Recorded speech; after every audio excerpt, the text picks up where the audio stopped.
सक्षम police times news 112 सक्षम जनतेचा आवाज।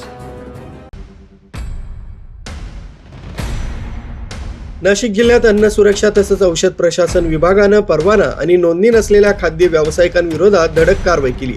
देवळाली, दिंडोरी आणि सटाणा परिसरात करण्यात आलेल्या तपासणीत तब्बल 18 खाद्य आस्थापनांकडे आवश्यक FSSAI परवाना किंवा नोंदणी नसल्याचं समोर आलंय। या कारवाईत एकूण 3,10,000 रुपयांचा दंड वसूल करण्यात आलाय। अन्न सुरक्षा तसंच मानके अधिनियम 2006 अंतर्गत नाशिक जिल्ह्यात अन्न व औषध प्रशासन विभागाकडून ही कारवाई करण्यात आली।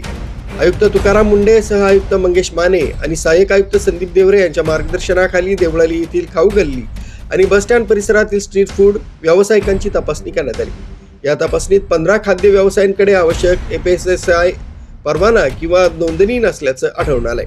संबंधितांवर कारवाई करत 2,20,000 रुपयांचा दंड वसूल करण्यात आलाय। तर 2 आस्थापनांमध्ये खाद्यपदार्थ देण्यासाठी न्यूजपेपरचा वापर होत असल्याचं आढळून आलंय।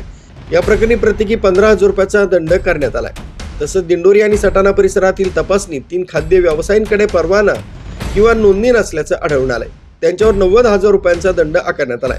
अशा प्रकारे संपूर्ण कारवाईत एकूण 3,10,000 रुपयांचा दंड वसूल करण्यात आलाय। अन्न सुरक्षा अधिकारी प्रतीक भड, चेतन परदेशी आणि सोनल पाडळे यांनी ही कारवाई केली आहे। न्यूज ब्युरो, सक्षम पोलीस टाइम्स, न्यूज 112 नाशिक।